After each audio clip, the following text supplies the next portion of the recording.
yung mga nilagay namin sa script are Sir, based para on- naman kung forthwith eh. Pinahahaba yung definition. Ang tanong, was it a political tire? Yes. Yes. So nagbibiro ka lang pala? No, the topic is serious. Indeed, but the treatment, nagbibiro ka lang. Yung translation ng satire, di ba? Joke it's- lang. It's joke or serious, so you can tell a serious story through laughter. So I pwede. understand. But satire, how do you define satire? Kasi yung music major kayo, di ba? Hindi naman rock opera ito ginawa nyo. Historical film. So, if you say satire, that means, ay, joke lang pala. So, yeah, matatanggap ka, joke lang pala. We will leave that to the audience to decide if it's Satire or not. something that they would want to process. But is it later. satire? Because I have receipts. Dala ko resibo eh. May friend, si Ed Rocha, the money man behind this. Di ba? Sila ni Nando Ortigas, dati, no? Pera nila. Hindi pera nila Nando. Well, sila mga producer nila, di ba? So, may friend si Nando sa kanyang Viber. Nag-comment yung ate ko, our only third generation Quezon, si Aurora Quezon Itansenya, ate ko, sa stage na katira. Nag-comment ang ate ko, enhorabuena, congratulations. Ed, kasi kaibigan namin yung mga Roche eh. So, ang sagot ni Ed, sabi, is it coming to the US? Yes. Ang sagot ni Ed, prepare yourself. This is a political satire. So, ibig sabihin, alam ni Ed, na sinalaulan nyo ang alaala ng aking lolo.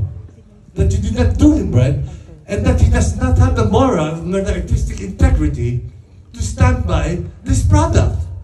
If he will say it was a satire, and you admit it is, Yes. okay, so satire. So huwag natin pagpapaniwalaan. Joke pala ito. It's a joke. It is satire. Teka, ito, di pa ako tapos eh. Ayun naman. With all due respect, sir, Oh. I understand the feelings, but this is a Q&A for everyone. Okay, And so we my cannot- question has been answered, so let me finish. We are giving everyone a chance because everyone paid. Hey dude, listen to this. Sir, I You're know- jumping around. No. No, listen to me. We're gonna listen to you, but Oh. there's a space and time. Jericho, wag mo akong ganyan ha. No, sir, because Umupo ka, patapusin mo ako. 1 minute, I'm done. If Oh, you just sure, sit down and shut up, okay? Let 1 minute, sige. Give 1 other minute. people the 1 minute. chance. Yes, okay. Everyone, we Okay, so respect this your no more feelings. question. May we request This I tell you all. Who wants to ask the next You question? have opened the Pandora's box. Oh, okay naman, di ba? We already answered Just a minute na lang daw. Oh, 1 minute naman eh. So listen to this. I have watched this the third time in the week. Nung umpisa okay pa ako. And then I've seen all the comments and all the bashing on media, on social media.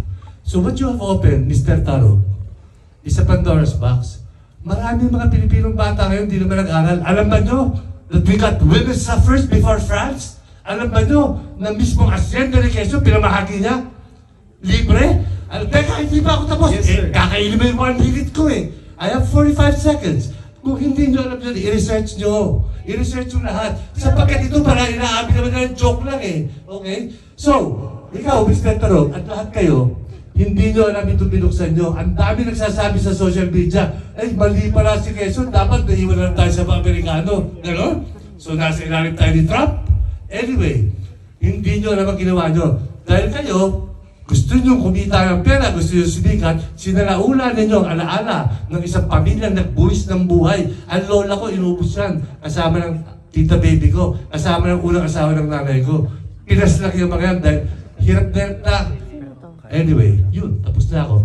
Mahiya kayo. Ngayon, eto sinachannel ko ngayon ang aking lolo sa pagsabi ko sa inyong ito. Thank you, sir.